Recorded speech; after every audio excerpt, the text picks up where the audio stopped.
¿Cómo se dieron cuenta de que está el Señor dirigiéndose a la iglesia? Pero si tienen ahí lo de la sal, pero ¿a quién se le dice que es sal? A la iglesia. Y son luz, pero si a lo largo de la historia, desde aquel momento se ha sabido que la iglesia es la luz del mundo. ¿Cómo dicen que esto es para judíos? Yo me escandalizo. Yo soy una persona muy mayor, pero muy mayor, aunque me conserve joven. Y tengo 42 años en esto. Y no dejo de escandalizarme cada vez que veo que estas personas son incapaces de corregir. Han tenido siglos para darse cuenta de que aquí se está hablando a la iglesia, la luz, la sal, y después que el Señor se dirige a los discípulos y los compara y les dice: ustedes van a ser los fundadores, pero que tu justicia, es decir, tu rectitud, tu conducta moral, tiene que ser mayor que la de esto, incluida la limosna, sí Señor, porque eso es moral.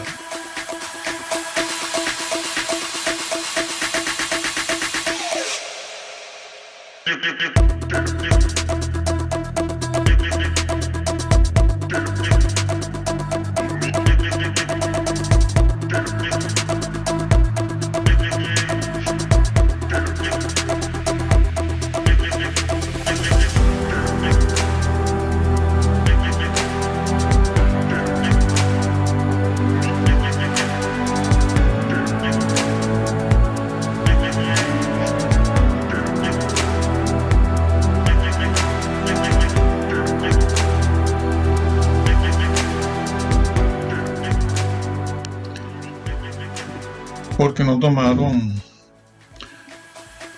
en cuenta los mismos versículos que están ahí, que lo hayan hecho en aquella época, pero han tenido unos cuantos siglos para corregirlo. No lo han hecho. También le aplican esto de Mateo 5, 6, 7 a los judíos, porque bueno, es claro que está hablando del decálogo. Pero bueno, lo vemos, nos toca ver eso. Mateo 5 es muy claro. Las bienaventuranzas, no vamos a leer las bienaventuranzas, vamos a leer lo que toca y que falta al vídeo anterior, que por faltar siempre falta, porque sobre estos capítulos 5, 6 y 7 se puede escribir una colección de 2-3 tomos.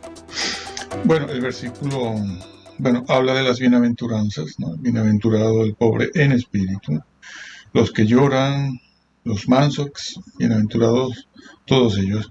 Y sigue, el versículo 12 vale la pena leerlo porque dice: gozaos y alegraos porque vuestro galardón es grande en los cielos, porque así persiguieron a los profetas que fueron antes de vosotros. Claro, les van a perseguir a estas personas por causa de la justicia, como dice todo el Nuevo Testamento. Por causa de la fe, no, por causa de la justicia. Entonces el versículo 13 dice: vosotros sois la sal de la tierra, pero si la sal se desvanece, ¿con qué será salada la tierra? Está ya en un contexto universal, y no solamente local o regional judío. No sirve para nada, sino para ser echada fuera y hollada por los hombres. Si la sal pierde su sabor, o si su sabor empieza a aminorar, a desfallecer, desvanecerse, dice aquí, ¿para qué sirve entonces? Bueno, lo niegan, dirán: no, la sal no puede perder su sabor. No, sí la pierde. El Señor no es tonto ni está hablando por hablar, no está diciendo algo que no esté dentro de una situación real, de una situación real, posible. Y de hecho Él lo está diciendo porque eso ha sido así en mayor o menor medida a través de la historia, y sobre todo al final de la historia será completamente real. No sirve para nada sino para ser echada fuera y hollada por los hombres. Luego habla de la luz del mundo. Vosotros sois la luz del mundo. ¿De quién dijo Jesús estas dos cosas? Por ejemplo, que lo va a demostrar en el discurso que está más abajo ahora. ¿De quién dijo esto? ¿A quién está hablando el Señor? ¿A quién está hablando el Señor? ¿A quién? Está hablándole a sus discípulos. ¿Y cómo los va a calificar a sus discípulos? Los califica dentro de la iglesia. Ya aquello era la iglesia, aquello era la iglesia, lo que será futuramente la iglesia en los términos que nosotros conocemos. Hoy en día. Esa es la iglesia. Se está dirigiendo a sus discípulos que van a fundar la iglesia en esa nueva etapa. Pero esa asamblea, los venidos afuera, eso viene del Antiguo Testamento, la iglesia. Entonces, eso es, el Señor está hablando de la sal. Está hablando de la sal, está hablando de la luz. Ustedes son la sal, ustedes son la luz. Ya les ha dicho que van a ser perseguidos por causa de la justicia. Eso es lo que está dicho, ¿no? Por causa de la justicia en todas partes. Bueno, se lee. Bienaventurados sois cuando por mi causa os vituperen y os persiguen y digan toda clase de mal contra vosotros mintiendo. Muy bien, aquí se habla por causa de Jesús. Y otros versículos arrojan muchas más ideas porque dicen, Pablo y Pedro, dice por causa de la justicia. Bueno, por causa de Jesús, vamos a ver lo que dice Jesús aquí, entonces en esto. Entonces está diciendo eso, y ya empieza a verse en qué escenario se está ubicando el Señor en el Sermón del Monte, diciendo estas cosas. Porque esto de la sal y esto de la luz está dicho a la iglesia, no es solo para judíos, es para judíos y es para los gentiles que se irán añadiendo, como ciertamente va a decir ahora. Porque ahora dice, no penséis que he venido a abrogar la ley. ¿Por qué Jesús dijo esto? Porque habían quienes pensaban que el Mesías o alguien vendría y quitaría la ley. Siempre han habido de esos en todas partes, en todos los tiempos. Pero el Señor, claro, ya se está ubicando en ese contexto universal. Y dice algo, esa sal, si pierde su sabor, no sirve para nada. Ya está dejando de entrever en este mensaje del Sermón del Monte, capítulos 5, 6 y 7, que es posible, como hemos visto en los vídeos anteriores, que es posible caer, sí señor, en pecado y ser condenado definitiva y totalmente. Está esa expresión echado fuera, ¿no? Aquí dice ser hollada por los hombres. Y en otras partes dice echado a las tinieblas de afuera. Frase que le han quitado su gravedad a estas personas, ¿no? Con este tema del puño alzado y todo lo demás. Entonces, está diciendo eso. Y entonces es cuando pasa. No hay una interrupción en su mensaje. Que no les confunda el título que está aquí. Jesús y la ley, ¿no? Hay una continuidad en su mensaje. Y entonces dice, no penséis que he venido a abrogar la ley, sino a cumplirla. Y entonces pasa a decir todo aquello. Mi palabra no pasará, cielo y tierra pasarán, pero mi palabra no pasará. Y ya le está dando un valor eterno, permanente, a su palabra. ¿Cuál palabra? ¿Cuál? ¿Qué es lo que no pasará? Lo va a decir a continuación. Lo va a decir a continuación. Porque hay una unidad de tema en todos estos capítulos hay una unidad de tema. Hay una unidad de doctrina, hay una unidad en la exégesis. El Señor no está seccionando, ¿qué es lo que hacen estas personas? Seccionan, de aquí para acá es para judíos, este trocito es para cristianos y estos otros para los ateos. Pero si hay una unidad de pensamiento, no me lo cortes, porque entonces no hay quien entienda la Biblia. No hay quien entienda la Biblia. A menos que haga el curso que tú me estás ofreciendo.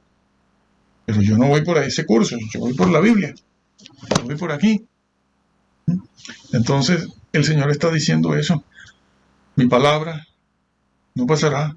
Y por eso Él dice, yo no he venido a abrogar la ley. Algunos creen que la ley va a pasar. pero mi palabra no va a pasar. El cielo y la tierra pasarán. Y hay algunos que creen que la ley terminará cuando termine la tierra esta y venga una nueva. No, no. Olvídese de esas ilusiones, porque está pensando en el cielo y en los goces eternales en función de los goces terrenales. Y ya todos sabemos en lo que piensan algunos. Yo no lo voy a tratar aquí. Entonces, cielo y tierra pasarán, pero mi palabra no pasará.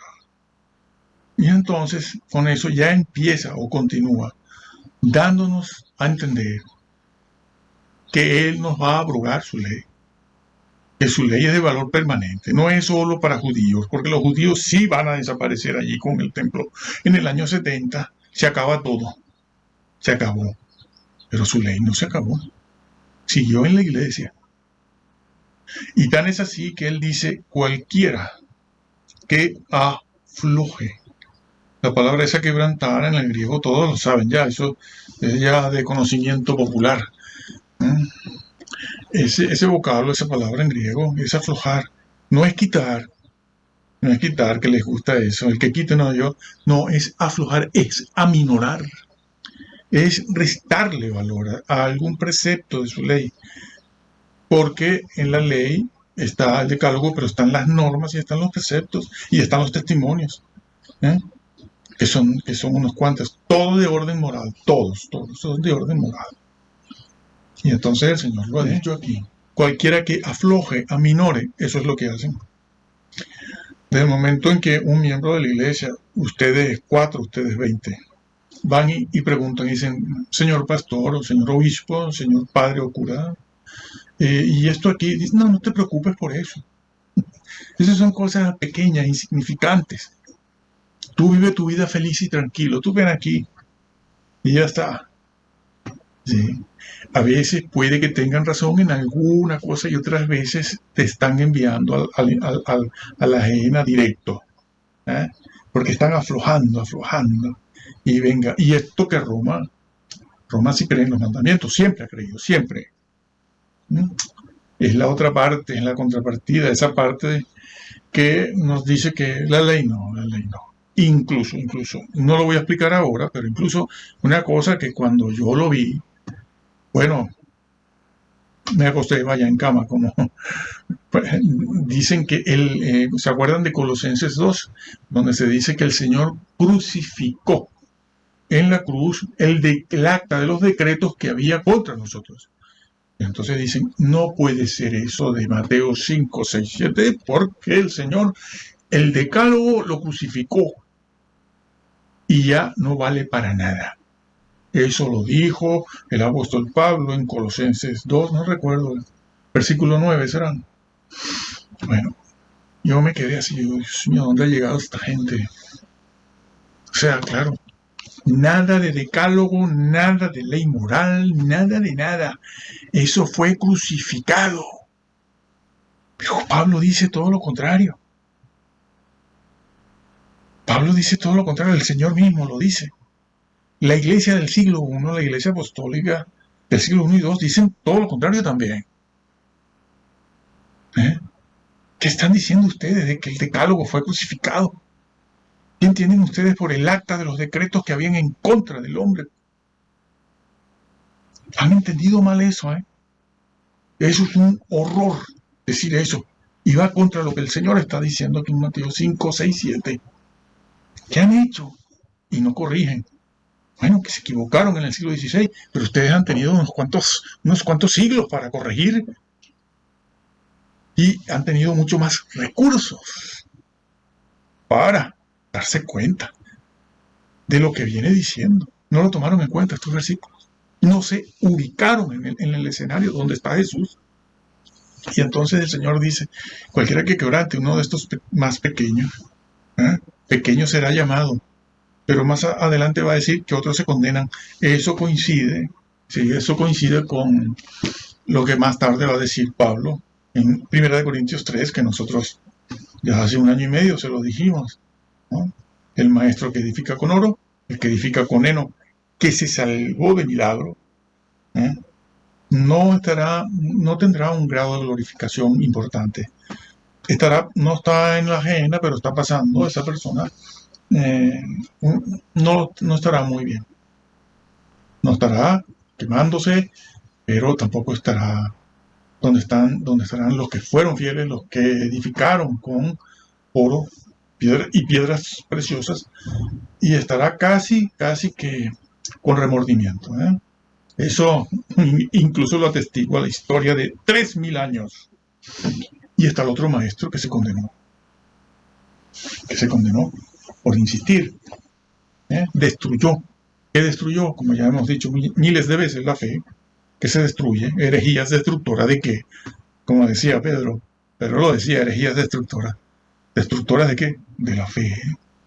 La herejía destruye la fe, como veremos en esta serie de estudios para ustedes. Pero bueno, se graban y se les pone a estos 4 gatos. Sí. Bueno,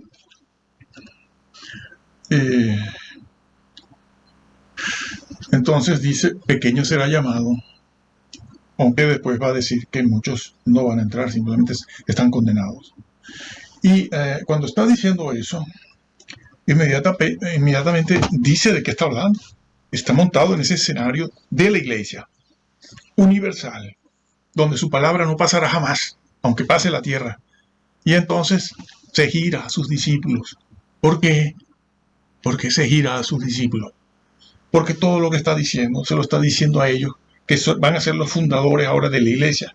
Entendida la iglesia, los llamados de afuera, como todos los procedentes del mundo gentil, que van a ponerse al lado de los judíos salvos, derribándose la pared que había en medio, como decía Pablo. Se derribó la pared, ahora todos están juntos, todos forman la iglesia. Ya el Señor pondrá a cada quien en su sitio, unos en Israel, porque la nación de Israel quedará, y otros en otro sitio, y otros en otros sitios. Ese es otro tema, no es el nuestro aquí. Pero eso es lo que se está diciendo aquí. Y entonces el Señor mira a los discípulos y les dice, hablando de la sal, hablando de la luz, hablando de la ley, que afloje, los que aflojen, que casi toditos ellos están, sus pastores, claro. Sí, bueno, ustedes lo saben, que van aflojando todo. Los afloja tuerca. Sí, los afloja tuerca. Pero te la dejan ahí. Te la aflojan y te la dejan ahí, ¿no? Con la llanta, el rin del coche, del carro. No te quitan las tuercas, te las deja, pero están aflojadas.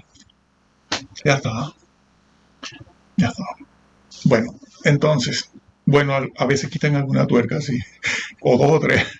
Entonces, eso es lo que está dicho ahí. Y entonces pasa a los discípulos y los mira y les dice, y si vuestra justicia no es mayor que la de los... Hace una sección, separa el mundo judío de la iglesia, porque está hablándole a la iglesia.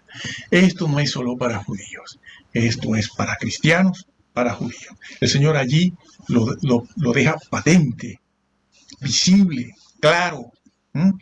¿Cómo es que no lo vieron estos señores? ¿Cómo se dieron cuenta de que está el Señor dirigiéndose a la iglesia? Pero si tienen ahí lo de la sal, pero ¿a quién se le dice que es sal? A la iglesia. Y son luz, pero sí, a lo largo de la historia, desde aquel momento se ha sabido que la iglesia es la luz del mundo. ¿Cómo dicen que esto es para judíos? Yo me escandalizo. Yo soy una persona muy mayor, pero muy mayor, aunque me conserve joven. Y tengo 42 años en esto. Y no dejo de escandalizarme cada vez que veo que estas personas son incapaces de corregir.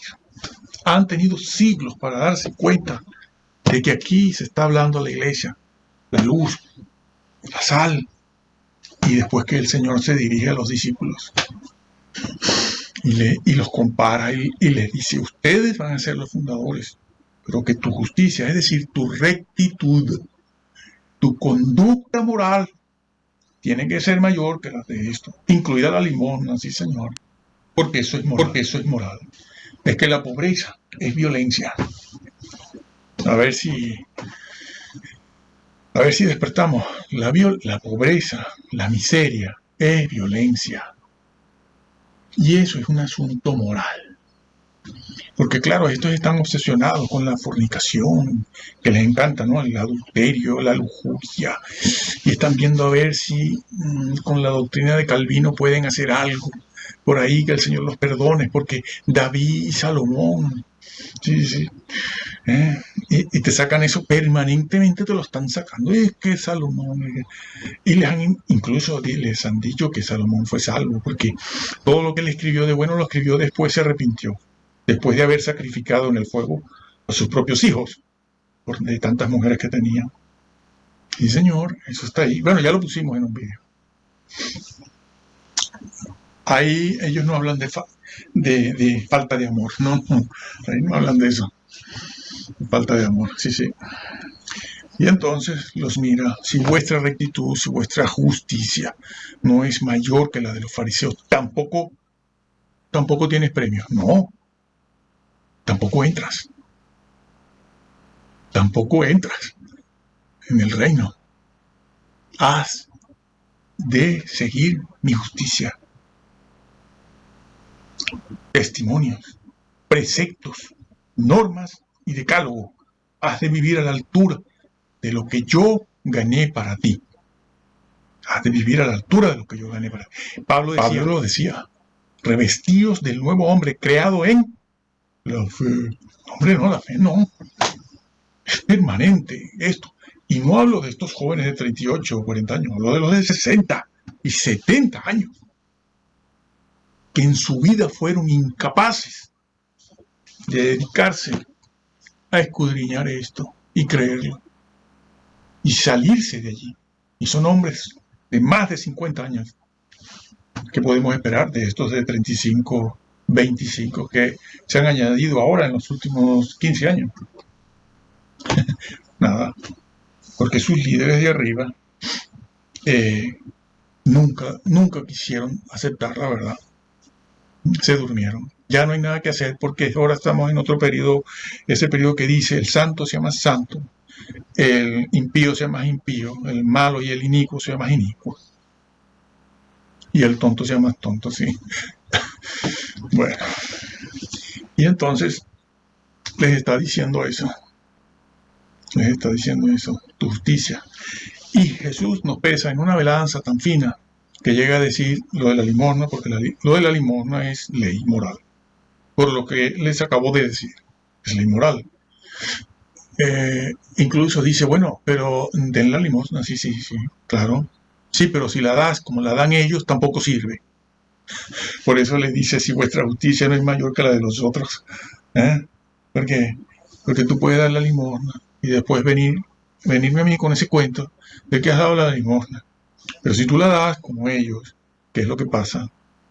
Con esto del ayuno y la oración, sí, es verdad. Sí, lo del ayuno y la oración, todo el mundo anda presumiendo de ayuno. Sí, y bueno, dejo el tema del ayuno ahí. Pero si tú lo haces como lo hacen ellos, tú tampoco tienes recompensa. Ahí el Señor dice pago. La palabra griega que se encontró en estos papiros de Egipto habla de pago. Una persona que hace un trabajo y se le paga por el trabajo. Pago. Entonces, no, dice que tu izquierda no sepa lo que hace tu derecha para que ese acto de justicia tenga valor. Si no, no lo tiene. No toques trompeta, como hacen los fariseos y los saduceos. Bueno, eso se lo pusimos en el video anterior. Claro, si ellos se hubieran dado cuenta de que Jesús hubieran tomado en cuenta los versículos que están ahí en el mismo contexto, ahí mismo, inmediato, no hay que irse un poco más adelante, no, ese contexto inmediato lo dice, lo está diciendo, sí, el contexto inmediato lo dice, la sal, la luz, la sal y la luz. Más, bueno, seguirá diciendo cosas, sí, como esto que vimos antes, ¿no? En el 6, la lámpara del cuerpo y también el tesoro en el cielo, ¿no? No os hagáis tesoros en la tierra donde la polilla y el orín corrompen y donde ladrones minan y hurtan. Esto debemos verlo. Ladrones minan y hurtan, porque esto lo va a usar el evangelista Lucas cuando habla de minar la vida. Esto está en las vírgenes, esto está en Mateo 24, esto de minar está por todas partes, como ya hemos expuesto, ¿no? Ya lo hemos dicho varias veces. Entonces, ahora vamos a ir, pero no sin antes terminar esta parte que complementa el estudio anterior, ¿no? El vídeo anterior, para que se vea que sí que está en un contexto cristiano. Está ese vídeo, también lo han visto muchos, ¿no? El de la cizaña, Mateo 13, caer. Bueno, eso es. Vamos a ver esto de minar, porque esto es lo que Jesús va a decir en Mateo 24, hablando del siervo infiel. ¿Y por qué infiel? Porque antes era fiel. Pero ¿y por qué? Porque es un siervo. Es un siervo que se le ha encomendado esa responsabilidad. Allí está en Mateo y en Lucas 12. Se le ha encomendado esa responsabilidad, pero no se hace digno de esa responsabilidad. No todos se hacen dignos, algunos sí, otros no. Este que comenzó a comer, a beber, mi maestro tarda, no viene, yo estoy cansado, me han engañado con tantas fechas que ponen, que si en septiembre, este de las trompetas, ¿no? Que si en septiembre no, que en junio no, ahora las otras trompetas, y no, que hay un grupo que cree que viene. Me cansé de esperar, así que voy a vivir tranquilo, comer, beber y tal. Y el Señor lo mandó a las tinieblas de afuera. A las tinieblas de afuera, que han querido cambiar el significado de eso. Tinieblas de afuera no es otra cosa que la parte mala del Hades, o al final el lago de fuego. No lo cambian, señores, con esto de levantar. Con esto de levantar. Que no me sirve que guarden el texto Receptus, que es el reflejo de la palabra de Dios inspirada, para luego venir a cambiar una doctrina importantísima para mantener tu idea que nace en la Reforma, que la levantó un solo hombre, como ya hemos explicado o explicaremos, el señor Lutero. Bueno, por cierto, que Lutero tuvo problemas aquí, porque esto lo querían hacer objeto de la ley social. Querían quitar el código civil, lo que hoy conocemos como el Código Civil y Penal del derecho romano. Sí, lo querían sustituir por esto. Me parece que fue Tomás Moro, Me parece que fue Tomás Moro. Yo no estoy seguro de eso, porque es mucha la información, es mucho el estudio, y no recuerdo bien, pero no fue Tomás Moro el que le llamó la atención a Lutero. Estoy preguntando. Y le dijo, ¿qué haces, loco? ¿Cómo vas a quitar la ley de la sociedad para meter ahora esto que está de la ley del Nuevo Testamento? Vas a crear un estado de injusticia terrible si haces eso. Menos mal que no fue así, ¿no? Tomás Moro, un funcionario inglés.